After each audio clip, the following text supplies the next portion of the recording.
तो hello students, last lecture में हमने सिलेबस के बारे में डिस्कशन किया था कि हमें क्या क्या पढ़ना है। ठीक है, तो हमने अलजेब्रा के सिलेबस के बारे में डिस्कशन कर लिया था।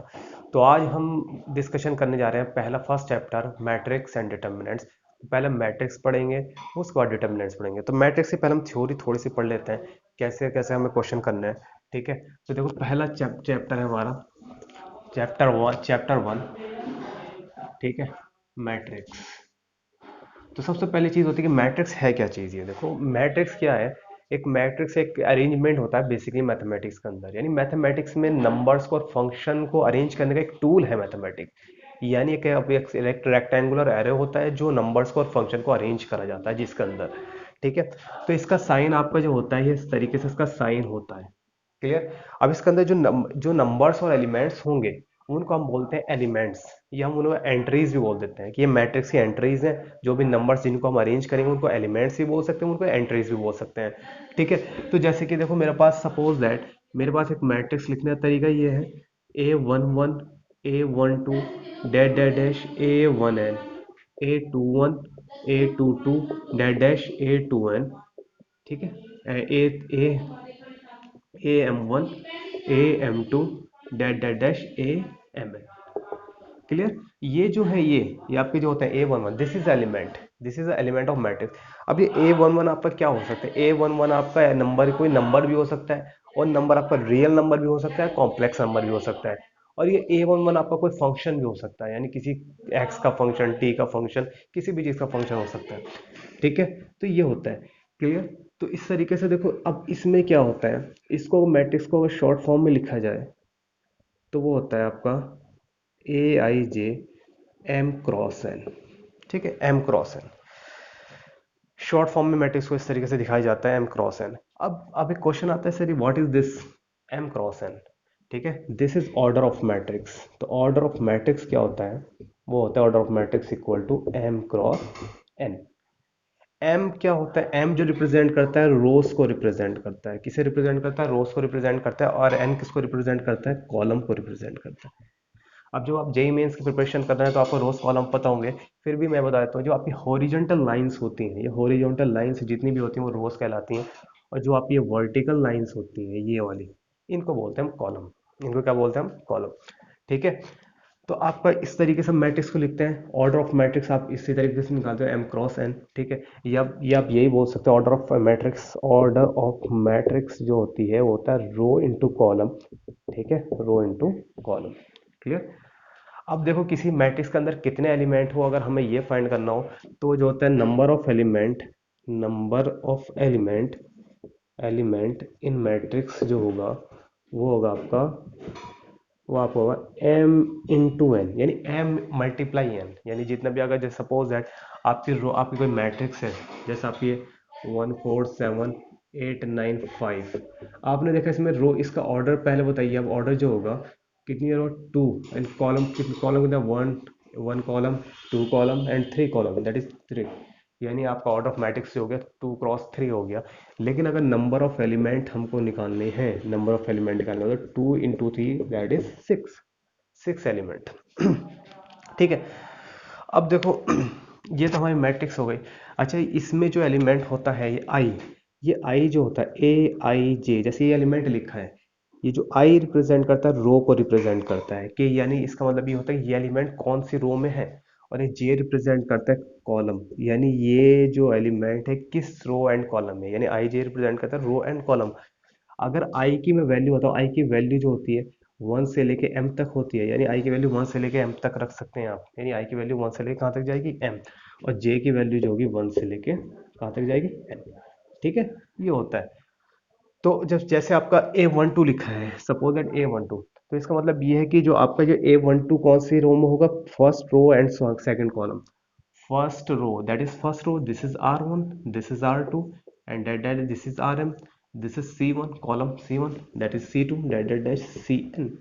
ठीक है, तो ये A12 है, ये आपका first row and second column में, first row and second column में। अगर A11 की बात करूं, this is first row and first column. Clear. तो इसमें जो भी इंपॉर्टेंट चीज़ है आप नोट कर सकते हैं। ठीक है, वीडियो पॉज करके आप नोट कर लेना। ठीक है, अब देखो हम बात करते हैं, ये तो हमारी होगी बेसिक के मैट्रिक्स क्या चीज़ होती है। ठीक है, तो मैट्रिक्स एक बेसिकली ऑर्डर और एक नंबर्स को अरेंज करने का एक ऑर्डर होता है। ठीक है, तो उनको हम किस तरीके से लिखते हैं, ठीक है, ऑर्डर को कैसे अरेंज कर सकते हैं। ठीक है, अब देखो जैसे कोई सपोज दैट हमें ये लिखा है मैट्रिक्स को हम इस तरीके से भी देख सकते हैं कहीं जगह, cos x sine x minus sine x and cos x. ठीक है, तो ये भी मैट्रिक्स है, because matrix is arrangement of function on numbers. अभी जो हमने अभी एक जो एग्जाम्पल लिया था 2 into 3 का जो एग्जाम्पल लिया था, वो कहते हैं उसमें जो मैट्रिक्स थी नंबर्स का अरेंजमेंट थी, और यहाँ पर क्या फंक्शन का अरेंजमेंट है। आप सब आपको अगर सर ये फंक्शन कैसे है, भाई देखो अगर किसी साइन के ट्रिग्नोमेट्रिक साइन है किसी भी चीज़ से अगर आपका वेरिएबल कनेक्टेड हो, दिस इज कॉल्ड फंक्शन। ठीक है, तो फंक्शन होगा आपका cos x sine x minus sine x cos x, this will be a function. ठीक है, अब टाइप ऑफ मैट्रिक्स देखते हैं हम, टाइप्स ऑफ मैट्रिक्स देखते हैं हम क्या होता है। तो टाइप ऑफ मैट्रिक्स आपकी देखो, पहली मैट्रिक्स होती है रो मैट्रिक्स। ठीक है, रो मैट्रिक्स। तो रो मैट्रिक्स कौन सी मैट्रिक्स होती है आपकी, रो मैट्रिक्स वो होती है जिसके अंदर ओनली वन रो होती है, यानी केवल एक रो जिस मैट्रिक्स के अंदर होती है। For example 1 2 3 dash dash dash इस तरीके 100 कहीं जहाँ भी 10 तक या 100 तक। तो इसका ऑर्डर की बात करें, रो इंटू कॉलम, कॉलम इसके अंदर जितने जैसे 10 नंबर है, ठीक है, तो इसका ऑर्डर है 1 into 10 हो जाएगा।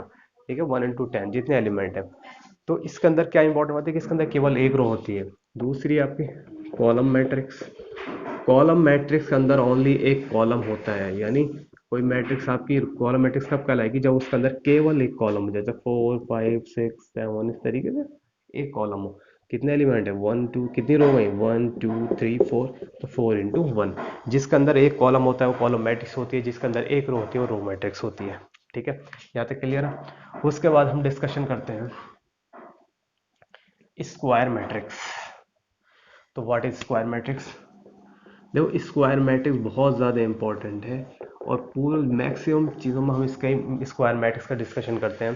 तो स्क्वायर मैट्रिक्स आपकी क्या होती है, स्क्वायर मैट्रिक्स में क्या होता है, number of row and number of column बराबर होते हैं। जैसे आपका कोई ये मैट्रिक्स है 1, तो इसमें कितनी रो है, एक रो, और एक कॉलम भी कितना है, एक।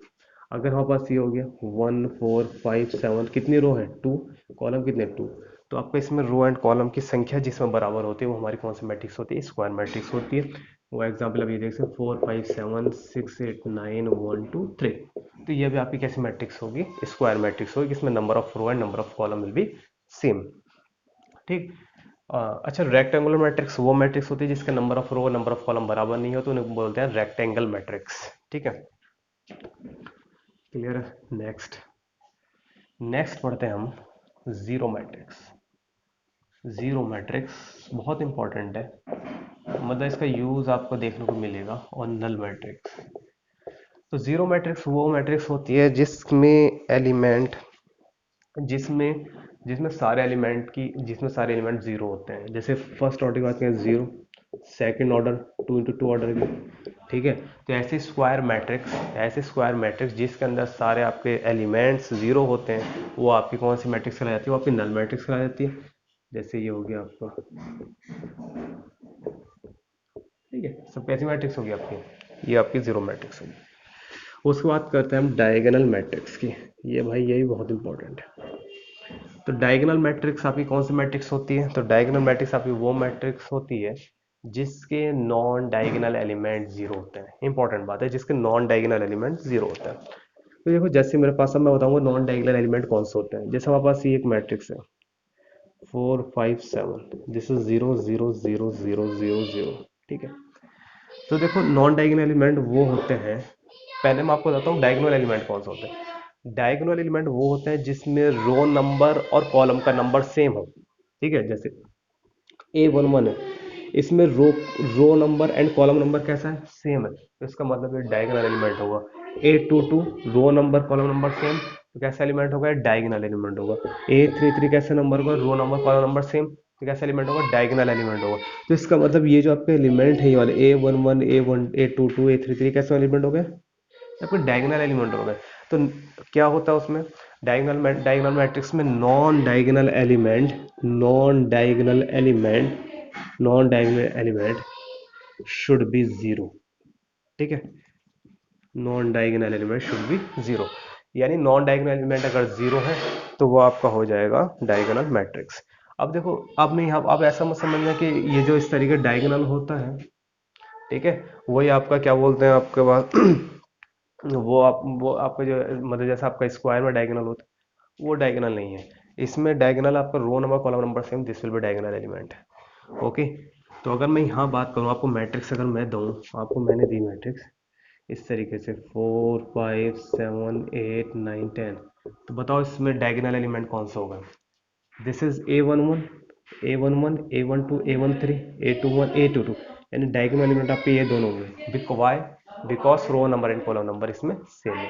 ठीक है, तो आप ये नोट कीजिए, उसके बाद हम और डिस्कशन करते हैं।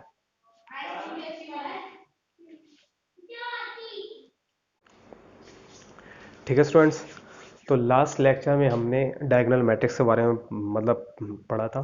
अब हम पढ़ते हैं कि स्केलर मैट्रिक्स और आइडेंटिटी मैट्रिक्स हमारी क्या होती है। तो स्केलर मैट्रिक्स बेसिकली एक डायगोनल मैट्रिक्स का एक टाइप है, यानी ऐसी डायगोनल मैट्रिक्स स्केलर मैट्रिक्स होती है जिसके डायगोनल एलिमेंट सेम होते हैं। ठीक है, तो जिसमें ऐसे स्केलर मैट्रिक्स होते हैं जिसमें डायगोनल एलिमेंट कैसे होते हैं, सेम होते हैं। जैसा आपका ये है मैट्रिक्स है, तो इसमें डायगोनल एलिमेंट की वैल्यू के। अब ये के की वैल्यू कोई भी रियल नंबर हो सकता है, कोई भी कॉम्प्लेक्स नंबर हो सकता है, कुछ भी हो सकता है, कोई फंक्शन हो सकता है। ठीक है, लेकिन सेम होना चाहिए। जैसे एग्जांपल आपका हो गया 4 4 4। ठीक है, 3 into 3 ऑर्डर की मैट्रिक्स मैंने ले रखी है। क्लियर? तो इसी तरीके से आपका ये मैट्रिक्स आपकी स्केलर मैट्रिक्स होती है जिसमें सारे एलिमेंट आप पे क्या होने चाहिए, आपके इक्वल होने चाहिए। तो आप ये कह सकते हैं जितनी भी स्केलर मैट्रिक्स होती हैं सब डायगोनल होती है, लेकिन सारे diagonal element diagonal matrix scalar matrix नहीं हो सकती, क्योंकि डायगोनल अगर डायगोनल की वैल्यूज चेंज हो जाए तब भी डायगोनल, तो वो डायगोनल मैट्रिक्स होगी, लेकिन अगर डायगोनल एलिमेंट की वैल्यू अगर चेंज हो जाती तो वो स्केलर मैट्रिक्स नहीं रहेगी। ठीक है, अब हम पढ़ते हैं identity matrix. This is a very important matrix और इसका दूसरा नाम है यूनिट मैट्रिक्स। ठीक है, तो यूनिट मैट्रिक्स ये ऐसी मैट्रिक्स होती है कि ये एक स्केलर से निकलता है। तो ये एक ऐसी मैट्रिक्स है जिसके डायगोनल एलिमेंट की वैल्यू वन वन होगी। ठीक है, ओनली वन होगी। जैसे आपका ये डायगोनल के कितने एलिमेंट, वन। ठीक है, वन वन वन। और 2 into 2 ऑर्डर की अगर मैट्रिक्स लें उसका 1 0 0 एंड 1।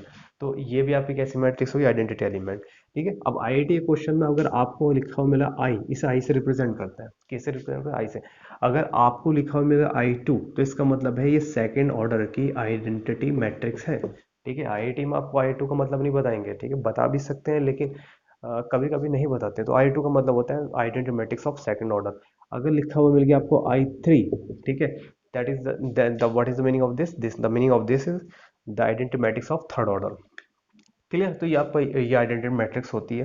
ठीक है, अच्छा, कुछ इंपॉर्टेंट बातें हैं जैसे ये है कि अगर आई की पावर एन जो होता है, यानी आइडेंटिटी मैट्रिक्स की पावर एन जो होता है वो हमेशा आई ही होता है। ठीक है, मतलब अगर आप आई स्क्वायर की बात करें कितना होगा आई, अगर आई की पावर 100 है तो इसकी वैल्यू कितनी होगी, आई आएगी। ठीक है, तो इसका मतलब ये होता है आपका आई की पावर एन की वैल्यू कितनी होती है, हमेशा आई होती है। ठीक है, अब हम पढ़ते हैं ट्राइंगुलर मैट्रिक्स।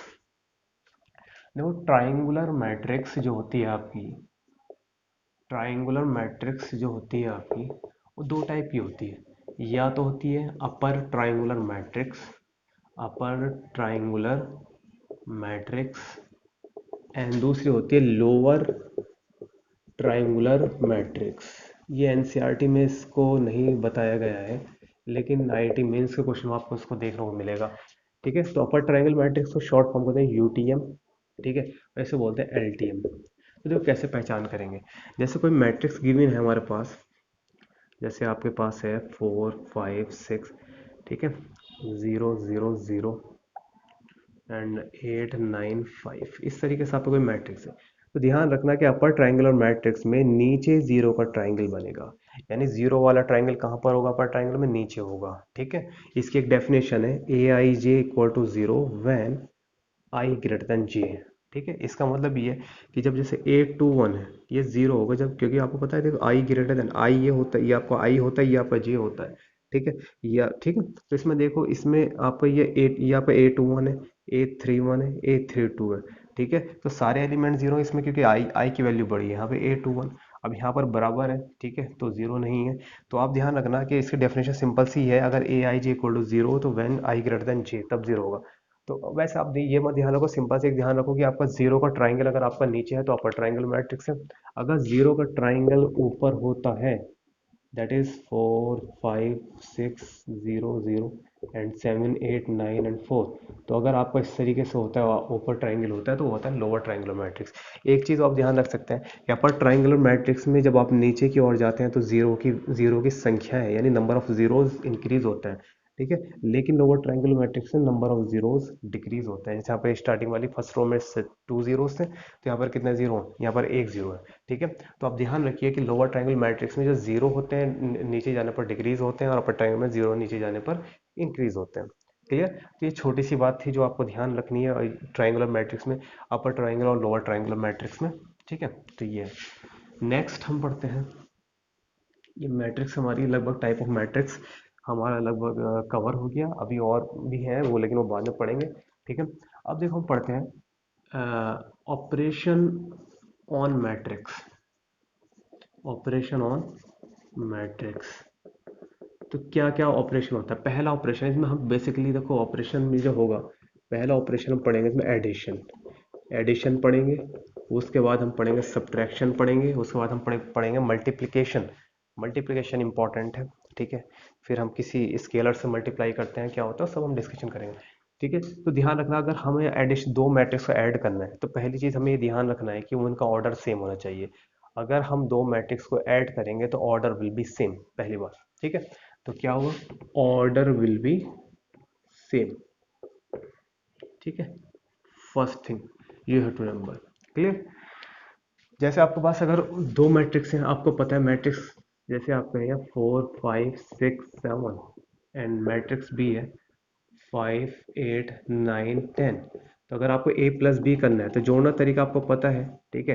कि इस वाले एलिमेंट में ये एलिमेंट जोड़ेंगे, जैसे 4 + 5 एंड 5 + 8, 6 + 9 एंड 7 + 10। इस तरीके से हम मैट्रिक्स को, दो मैट्रिक्स को ऐड करते हैं, ठीक है, क्लियर। तो अब ये है, देखो अब दोनों मैट्रिक्स का ऑर्डर कितना है, 2 × 2, 2 × 2। अगर ऑर्डर सेम है तो आप you can add easily, clear. अगर ऑर्डर सेम नहीं है तो आप इनको ऐड नहीं कर सकते, ध्यान रखना है बात। अगर मान लीजिए एक मैट्रिक्स दे रखी है आपको, एक मैट्रिक्स दे रखी है उसका ऑर्डर दे रखा है 2 × 3, एक मैट्रिक्स दे रखी है बी दे रखा है उसका ऑर्डर दे रखा है 2 × 2, तो आपसे कहेंगे ए प्लस बी निकालिए, क्या फाइंड आउट कर सकते हैं, नहीं फाइंड आउट कर सकते। Why, because the order of these two matrix are not same. तो अगर ऑर्डर सेम नहीं है तो हम इनको ऐड नहीं कर सकते, ठीक है। तो ये बात इंपॉर्टेंट थी। सब्ट्रैक्शन में भी ये होता है, सब्ट्रैक्शन करने के लिए भी आपको ध्यान रखना पड़ेगा, ऑर्डर विल बी सेम। अब हम देखते हैं कि प्रॉपर्टीज ऑफ एडिशन, कुछ प्रॉपर्टीज हैं जो आपको ध्यान रखनी है। पहली प्रॉपर्टीज, प्रॉपर्टीज, फर्स्ट प्रॉपर्टीज कि मैट्रिक्स एडिशन जो होता है वो, आपका मैट्रिक्स एडिशन जो होता है वो कॉम्पिटिटिव होता है। कॉम्पिटिटिव मतलब A plus B equal to B plus A. देखो मैं आपको सारे नोट्स जो मैंने बनाए मैं शेयर करूंगा आपको, ठीक है।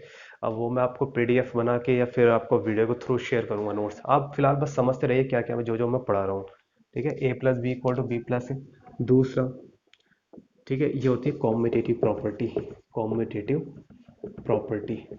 तो यानी अगर आप ए प्लस बी पहले फाइंड आउट करेंगे या बी प्लस ए पहले फाइंड आउट करेंगे, दोनों के आंसर क्या होगा, सेम आएगा। अब अभी होती है एसोसिएटिव प्रॉपर्टी, इसमें क्या होता है ए प्लस बी प्लस सी। अगर आप पहले इन दोनों को ऐड करें फिर उसके बाद थर्ड मैट्रिक्स को ऐड करेंगे, देखो कॉम्पिटेटिव में दो मैट्रिक्स है सिंपली, एसोसिएटिव में तीन मैट्रिक्स हो गए, तो इनका जो आंसर होता है वो आपका कैसा होता है, सेम ही होता है, ठीक है। तो इसे बोलते हैं एसोसिएटिव प्रॉपर्टी। क्या बोलते हैं इसे, एसोसिएटिव प्रॉपर्टी, यानी matrix addition associative property follow करता है। तीसरी चीज, एक इंपॉर्टेंट बात है, अगर मैट्रिक्स में कभी हम नल मैट्रिक्स जोड़ देते हैं तो कोई फर्क नहीं पड़ता, वही मैट्रिक्स आती है, क्लियर, वही मैट्रिक्स आती है, ठीक है। फोर्थ बात, अगर किसी मैट्रिक्स में उसका इनवर्स यानी माइनस ए, ठीक है, माइनस का जोड़ देते हैं तो हमेशा नल मैट्रिक्स मिलेगी, ठीक है। इसे जीरो नहीं पढ़ेंगे मैट्रिक्स में, ध्यान रखना, आपको जहां भी जीरो जीरो से शेप दिखेगी वो जीरो नहीं होगा, वो नल मैट्रिक्स होगी, वो क्या होगा आपकी नल मैट्रिक्स होगी। तो ये एडिशन के बारे में। सब्ट्रैक्शन के बारे में भी बस सारी यही चीजें हैं, ठीक है, कोई इसमें नया नहीं है, ठीक है। सब्ट्रैक्शन में आपका सिंपली आपको पता है, सब्ट्रैक्शन में आपको पता होना चाहिए कि सब्ट्रैक्शन के लिए दो मैट्रिक्स सब्ट्रैक्ट तभी होती है जब उनका ऑर्डर सेम है, अगर ऑर्डर सेम नहीं है तो उनका सब्ट्रैक्शन नहीं होगा। एसोसिएटिव प्रॉपर्टी, कॉम्पिटिटिव प्रॉपर्टी, ये सब भी फॉलो करते हैं, क्लियर, सही है। चलो नेक्स्ट अब हम देखते हैं ये सब्ट्रैक्शन, नेक्स्ट देखते हैं तीसरा तीसरा operation, matrix multiply with scalar. Scalar scalar आपको पता है कोई भी नंबर हो सकता है, ठीक है। तो जैसे देखो कोई मैट्रिक्स है 4 5 6 7, ये आपको एक मैट्रिक्स है। अगर आपको निकालना के से मल्टीप्लाई कर दिया तो ध्यान रखना, जब मैट्रिक्स में अगर हम किसी स्केलर से मल्टीप्लाई करते हैं तो मैट्रिक्स के अंदर जितने भी एलिमेंट होते हैं सबसे में मल्टीप्लाई करना पड़ता है, ठीक है। तो आपको जैसे 4 है तो यानी 4 की इक्वल टू है के से, 5 के, 6 के, 7 के, ठीक है। तो ध्यान रखना कि मैट्रिक्स में अगर स्केलर से मल्टीप्लाई कर रहे हैं तो आप हमेशा आपको क्या करना पड़ेगा, सभी एलिमेंट से मल्टीप्लाई करना पड़ेगा, ठीक है। अच्छा इसमें एक बात ये, जैसे आप सपोज दैट कि मैट्रिक्स है ए, 4 8 12 16, ये आपका एक मैट्रिक्स है, ठीक है। कभी कभी आपको क्या होता है इसमें कॉमन निकालना पड़ता है, तो आपने कॉमन आपने देखा क्या इसमें 4 into 1 लिख सकते हैं, 4 को लिख सकते हैं 4 into 1, 4 into 2, 4 into 3, 4 into 4। तो आपने देखा कि इस मैट्रिक्स से आप 4 कॉमन निकाल सकते हो। तो मैट्रिक्स में तो कॉमन निकालने के लिए आपको क्या देखना पड़ेगा कि सारे एलिमेंट में जो नंबर कॉमन है वही निकलेगा। यानी ध्यान रखना कि सारे एलिमेंट में जो नंबर आपका कॉमन है वही निकलेगा। ये नहीं कि आपका किसी एलिमेंट में कि आपका सपोज दैट इसमें आपके 3 में से 4 कॉमन निकला और यहाँ पर आ गया आपका आ गया 27, क्या आप इसमें से कॉमन निकाल सकते हैं? नहीं निकलेगा। आपको पता है कि यहाँ से भी कॉमन निकल जाएगा, यहाँ से भी 4 कॉमन निकल जाएगा, बट यहाँ से नहीं निकलेगा। तो इसका मतलब यहाँ पर आपका कॉमन नहीं निकल सकता। तो हम यहाँ पर कॉमन नहीं निकाल सकते। जैसे यहाँ पर निकाल सकते हैं, 4 कॉमन निकाल लिया आपने, दैट इज 1 2 3 एंड 4। क्लियर। तो मैट्रिक्स में जब मल्टीप्लाई करते हैं तो सारे एलिमेंट में मल्टीप्लाई करना पड़ता है, जब मैट्रिक्स से कॉमन निकालते हैं तो सारे एलिमेंट में देखना पड़ता है कॉमन निकल रहा है या नहीं निकल रहा है, ठीक है। This thing should be remember in your mind, ठीक है। अब एक और है negation of negation of matrix. Negation कुछ नहीं है, सिंपल सिंपल है, ये स्केलर ही जैसा है थोड़ा सा, ठीक है। जैसे माइनस ए, जैसे हमें ए मैट्रिक्स हमारे पास 4 7 8 9, -2 ए, -2 से हमने मल्टीप्लाई कर दिया तो कुछ नहीं, -2 से माइनस मल्टीप्लाई करेगा तो सब जगह माइनस लगा दीजिए, सिंपल कहानी, ठीक है। इसे ही निगेशन बोलते हैं, है ना। तो अगर आपको निगेशन करना है तो आपको सारे एलिमेंट में बस वही जैसे वो आप स्केलर से मल्टीप्लाई करते हैं, इसे भी आपको स्केलर मान के एज अ मल्टीप्लाई कर देना, ठीक है। तो ये तो होता है निगेशन ऑफ मैट्रिक्स। नेक्स्ट आता है मोस्ट इंपॉर्टेंट जो आपको ध्यान रखना है, multiplication multiplication of matrix two matrices, ठीक है। देखो मैट्रिक्स क्या होता है, सिंगुलर होता है। मैट्रिक्स जो होता है सिंगुलर होता है, मैट्राइसिस प्लूरल होता है, ठीक है। तो अब देखो तुम दो मैट्रिक्स को मल्टीप्लाई कैसे करते हैं, देखो इसके अंदर भी जैसे मैंने कहा था एडिशन के लिए दोनों मैट्रिक्स का ऑर्डर सेम होना चाहिए। अब मल्टीप्लिकेशन के लिए भी क्या होता है, अगर आपकी दो मैट्रिक्स हैं तो पहले वाले का number of column should be equal to second वाले की नंबर ऑफ रोज के बराबर होना चाहिए, ठीक है। तो ये जैसी बात है, तो यह क्या है, multiplication for multiplication number of column of first matrix is equal to the number of rows of second matrix, ठीक है। बात समझ में आई? तो अगर आप दो मैट्रिक्स से मल्टीप्लाई कर रहे हैं, सपोज दैट ए एक मैट्रिक्स है, ए एक मैट्रिक्स है बी, ठीक है। तो अगर ए बी निकाल रहे हैं हम, ए इंटू बी निकाल रहे हैं, तो ए मैट्रिक्स का जो नंबर ऑफ कॉलम्स होंगे, जितने उसके अंदर कॉलम्स होंगे, बी मैट्रिक्स का नंबर ऑफ रोज के बराबर होना चाहिए। अगर ऐसा है तभी आपका मैट्रिक्स मल्टीप्लिकेशन पॉसिबल है, अदरवाइज मैट्रिक्स मल्टीप्लिकेशन पॉसिबल नहीं है।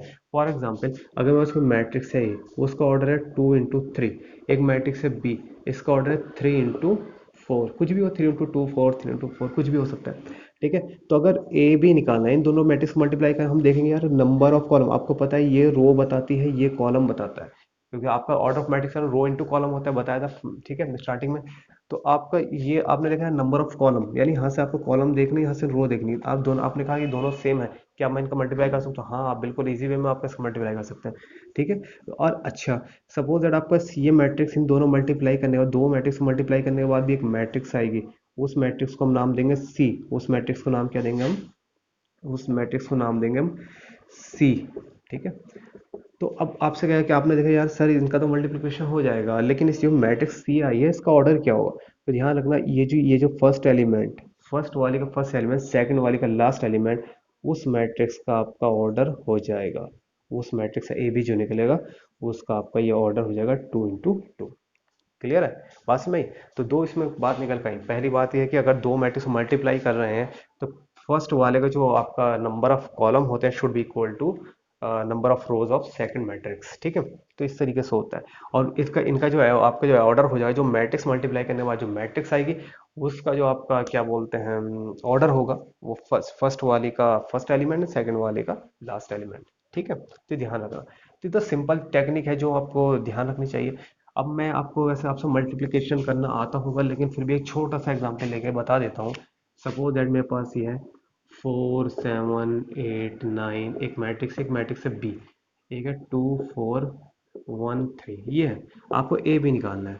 ठीक है, तो आप क्या क्या करते हैं, पहले रो लेते हैं, R1 लेते हैं। पहले इस रो को इस कॉलम से मल्टीप्लाई करते हैं। ठीक है, और प्लेस कैसे करते हैं, रो वाइज प्लेस करते हैं। जैसे 4 का आपने मल्टीप्लाई 4 × 2, 4 × 2 प्लस 7 × 1। ठीक है, पहले इस रो का इस कॉलम से, फिर इसका 4 × 4 प्लस का 7 × 3, फिर इसका 8 × 2 इस वाली रो का इस कॉलम से, फिर इस कॉलम से 8 × 2 प्लस का 8 × 1। ठीक है, फिर इसका 8 इस वाले रो का इस कॉलम से 8 × 4 × 9 × 3। क्लियर है? तो इस तरीके से आप मल्टीप्लिकेशन आपसे आता होगा, because you are already give exam of twelfth class, so I am not wasting time here. ठीक है, तो सिंपल है कि पहले आप रो को पहले कॉलम से एंड फिर सेकंड कॉलम से, फिर सिमिलरली फिर इस वाली रो को लोगे first column and second column से। इस तरीके से आप मल्टीप्लाई करते हैं। ठीक है, अब हम इसे प्रॉपर्टीज देखते हैं। प्रॉपर्टीज इसकी इंपॉर्टेंट है। प्रॉपर्टीज इंपॉर्टेंट है। पहला देखो बात इसमें यह है कि पहली प्रॉपर्टी क्या है। ठीक है, क्लियर? पहली प्रॉपर्टी क्या है, जैसे उसमें हमने एक कॉम्यूटेटिव प्रॉपर्टी की बात आती है। जैसे हमारी कॉम्यूटेटिव प्रॉपर्टी है A plus B equal to B plus होता है मैट्रिक्स एडिशन में, लेकिन इसके अंदर A B equal to B A नहीं होता, यानी कॉम्यूटेटिव प्रॉपर्टी फॉलो नहीं होती, लेकिन कभी कभी हो जाती है। ठीक है, वो बताऊंगा कब होती है। तो जनरली केस में क्या होता है, कॉम्यूटेटिव प्रॉपर्टी आपकी मैट्रिक्स एडिशन में नहीं लगती। बहुत ज़्यादा इंपॉर्टेंट बात है। ठीक है, IIT advance and IIT mains में इस प्रॉपर्टी बहुत क्वेश्चन आते हैं। ठीक है, बहुत इंपॉर्टेंट बात है। क्लियर? दूसरी चीज, इसमें नॉट फॉलो कॉम्यूटेटिव प्रॉपर्टी। ठीक है, दूसरा एसोसिएटिव प्रॉपर्टी, अगर दो हैं ए बी सी, ठीक है, आपने इस तरीके से कर लिया, ये एसोसिएटिव प्रॉपर्टी फॉलो करता है। ठीक है, फॉलो मैट्रिक्स मल्टीप्लिकेशन क्या होता है, एसोसिएटिव प्रॉपर्टी फॉलो करता है। ठीक है, एसोसिएटिव प्रॉपर्टी। क्लियर? तीसरा, इसमें एक प्रॉपर्टी और आती है डिस्ट्रीब्यूटिव। जैसे ए बी प्लस सी है, तो आप इस तरीके से लिखते हैं ए बी प्लस का ए सी। ठीक है, यह डिस्ट्रीब्यूटिव फॉलो डिस्ट्रीब्यूटिव प्रॉपर्टी। ठीक है, डिस्ट्रीब्यूटिव प्रॉपर्टी ये फॉलो करता है। क्लियर? अच्छा, इसमें देखो बहुत एक इंटरेस्टिंग चीज है। देखो जैसे मेरे पास कोई मैट्रिक्स है ए बी प्लस का बी, ये मैट्रिक्स है। अब देखो मैं क्या कर लिया, मैं सपोज दैट मुझे एक बात दिख रही है, यहाँ से बी मैट्रिक्स कॉमन दिख रही है। तो बी मैट्रिक्स अगर मैं कॉमन ले रहा हूँ तो यहाँ से ए बचेगा, आपको कहीं सर यहाँ पे 1 बच जाएगा, है ना। जब यहाँ से बी आपने कॉमन लिया तो आपने क्या करा, बी ए प्लस 1, यही तो बचेगा भाई। आज तक तो ये पढ़ते हुआ रहे तुम। ठीक है, लेकिन ये गलत है। ये कैसा है, गलत है। क्या बचेगा सर फिर, देखो इसमें क्या होगा, ए बी प्लस बी, अगर हमें बी कॉमन लिया तो ए प्लस आई बचेगा। क्या बचेगा, आई, आइडेंटिटी मैट्रिक्स बचेगा। ध्यान रखना, क्या बचेगा, आई बचेगा। तो ये बात आप ध्यान रखना। ठीक है, बहुत इंपॉर्टेंट बात है। आप बहुत सारी स्टूडेंट क्या करते हैं, एक ही यहाँ पर 1 लिख के फंस जाते हैं यहाँ पे, है ना, कुछ कर ही नहीं सकते। लेकिन अब आई करोगे फिर आपका सॉल्यूशन निकलेगा। ठीक है, अब दूसरी चीज, ये आपका फोर्थ पॉइंट, अगर किसी मैट्रिक्स को आई से मल्टीप्लाई कर दिया जाए तो ए आता है। यानी अगर किसी मैट्रिक्स को आइडेंटिटी मैट्रिक्स से मल्टीप्लाई कर दिया जाए तो तब क्या आता है, आपका ए वही मैट्रिक्स आती है। अब देखो इसमें आपकी कॉम्यूटेटिव फॉलो होती है, यानी आप ए आई इक्वल टू आई ए लिख सकते हैं। यानी यहाँ पर आपका क्या होगा, कॉम्यूटेटिव लग सकता है। क्लियर, कॉम्यूटेटिव लग सकता है। यहाँ पर आपका कॉम्यूटेटिव फॉलो होता है जब किसी मैट्रिक्स को ऐसे, क्योंकि आइडेंटिटी आई जो है आइडेंटिटी मैट्रिक्स, ये भी तो एक मैट्रिक्स है ना। तो दो मैट्रिक्स में कॉम्यूटेटिव कब लगता है, जो ए आई इक्वल जब आइडेंटिटी मैट्रिक्स से मल्टीप्लाई होती है कोई मैट्रिक्स। पांचवा, अगर किसी मैट्रिक्स को नल मैट्रिक्स से मल्टीप्लाई किया जाए तो आंसर आता है नल, या नल मैट्रिक्स को किसी मैट्रिक्स में मल्टीप्लाई तब भी आंसर कितना आता है, तो इस केस में भी आपका कॉम्पिटेटिव फॉलो हो जाएगा, इस केस में भी आपका कॉम्पिटेटिव फॉलो हो जाएगा। बात समझ आई? तो कॉम्पिटेटिव फॉलो कहाँ कहाँ होगा, समझ रहे हैं? तो ये आपके दो बड़े अच्छे एग्जाम्पल हैं। ठीक है। अब छठी बात इंपॉर्टेंट, कि किसी मैट्रिक अगर दो मैट्रिक्स का मल्टीप्लाई नल मैट्रिक्स आ रहा है, मैं जीरो नहीं बोलूंगा, नल मैट्रिक्स आ रहा है, तो जरूरी नहीं कि ए नल मैट्रिक्स हो, बी नल मैट्रिक्स हो, या A B both null matrix हो, ऐसा जरूरी नहीं है। ठीक है, बोथ आर नल मैट्रिक्स ऐसा जरूरी नहीं है। हो सकता है, जैसे अब एग्जांपल है 1 0 0 0, एक मैट्रिक्स है 0 1 0 0। अब इनका मल्टीप्लाई करके देखिए आप, इनका मल्टीप्लाई आएगा, कितना आएगा देखिए, जीरो, एक मिनट इसको यहाँ पर करें, ठीक है, zero, and this will B zero, this will B zero, and this will B zero. ठीक है, दोनों मैट्रिक्स नल मैट्रिक्स नहीं है, फिर भी क्या आ रहा है, इनका दोनों का मल्टीप्लिकेशन क्या आ रहा है, फिर भी इनका एडिशन मल्टीप्लिकेशन जो आ रहा है नल मैट्रिक्स आ रहा है। क्लियर? तो ध्यान रखना। अब सातवीं मोस्ट इंपॉर्टेंट बात, ठीक है, जो आपके बहुत ज्यादा इंपॉर्टेंट है, जैसे अगर सपोज दैट कोई ए इक्वल टू बी लिखा है, ठीक है, तो ये जो प्लेस होता है और ये प्लेस, ये ये होता है प्री पोजीशन मान लेते हैं, या प्री, यहाँ पर अगर कोई नंबर मल्टीप्लाई से बोले प्री मल्टीप्लाई, यहाँ का कोई नंबर मल्टीप्लाई करेंगे प्री मल्टी, कोई मैट्रिक्स मल्टीप्लाई करें प्री मल्टीप्लाई, यहाँ करेंगे पोस्ट मल्टीप्लाई। ये प्री पोजीशन होती है, ये आपकी होती है पोस्ट पोजीशन। ठीक है, प्री पोजीशन या पोस्ट पोजीशन होती है। क्लियर? तो ये वाली प्री पोजीशन या पोस्ट पोजीशन, अगर किसी मैट्रिक्स से मल्टीप्लाई करते हैं तो ध्यान, और हमें ध्यान हमेशा ये रखना पड़ेगा पोजीशन कौन सी है। प्री, अगर हम प्री पोजीशन में मल्टीप्लाई कर रहे हैं तो प्री पे ही करेंगे, अगर पोस्ट पे कर रहे हैं तो पोस्ट पे करें। फॉर एग्जाम्पल, जैसे ए इक्वल टू बी है, आपने ये प्री पोजीशन पर करा, सी से किसी मैट्रिक्स सी से मल्टीप्लाई करा, तो आप यहाँ पर भी प्री पोजीशन पे ही मल्टीप्लाई करेंगे। अगर आपने सी ए इक्वल टू बी सी लिख दिया, ये गलत बात है, क्योंकि आपने यहाँ पे आपने प्री पोजीशन पे करा है, यहाँ पर कौन सी, ये सही है ये गलत है। Why? Because pre pre pre and post, ठीक है, तो गलत। तो यानी ये अगर प्री प्री, तो यानी दिस इज सही, एंड ये प्री एंड पोस्ट, तो दिस इज रॉन्ग। ठीक है, या आप ऐसे कर सकते हैं ए इंटू बी सी सी, यानी पोस्ट पोस्ट, तो ये भी कैसा है, ये भी आपका सही है। क्लियर? तो इस तरीके से आप ये बहुत इंपॉर्टेंट कॉन्सेप्ट है, आपको ध्यान रखें। बहुत छोटी छोटी बातें मैं आपको बता रहा हूँ जो आपके एग्जाम में बहुत ज़्यादा हेल्प करेंगी, बेसिकली आईआईटी मेंस में और एडवांस में ऑल्सो। ठीक है, तो ये हमारे पास हो गए हैं मल्टीप्लिकेशन ऑफ टू मैट्रिक्स कैसे करते हैं।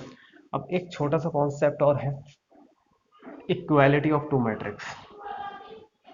इक्वालिटी ऑफ टू मैट्रिक्स, तो ये पढ़ रखा होगा ऐसा आपने, छोटा सा कॉन्सेप्ट है टू मैट्रिक्स। तो इक्वालिटी मैट्रिक्स का मतलब ये है कि अगर दो मैट्रिक्स बराबर में रखी हैं, अगर दो मैट्रिक्स इक्वल में रखी हैं, तो उनके सारे एलिमेंट क्या होंगे, आपस में बराबर होंगे। जैसे अगर ये A11 A12 A21 A22 B11 B12 B21 B22 अगर ये बराबर में रखे हैं, तो A11 B11 के बराबर होगा, A12 B12 के बराबर होगा, A21 B21 के बराबर होगा, और A22 B22 के बराबर होगा। फॉर एग्जाम्पल, जैसे आपके पास कोई मैट्रिक्स है, अब यूज देखो कैसे होता है इसका। ठीक है, आपने एनसीईआरटी में क्वेश्चन है बहुत सारे करे होंगे आपने।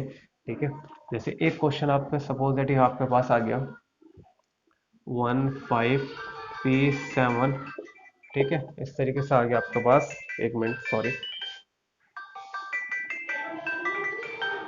ठीक है, तो अब लास्ट कॉन्सेप्ट है इक्वालिटी ऑफ टू मैट्रिसेस। ठीक है, तो दो मैट्रिक्स इक्वल मैट्रिक्स तब कहलाते हैं जब उनका ये एलिमेंट इस एलिमेंट का बराबर होगा, यानी A11 B11 के बराबर होगा, A12 B12 के बराबर होगा, A21 B21 के बराबर होगा, और A22 B22 के बराबर होगा।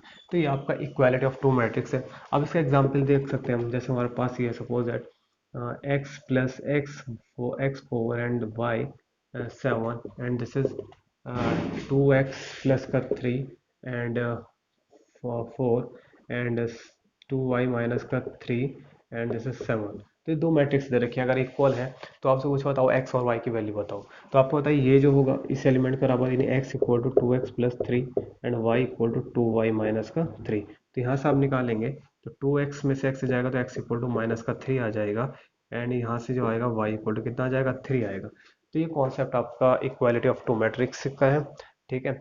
अब देखो अब इसके कुछ हम क्वेश्चन देखेंगे, यहाँ तक जितने भी हमने कॉन्सेप्ट डिस्कशन कर लिए हैं, अब इनका हम क्वेश्चन देखेंगे।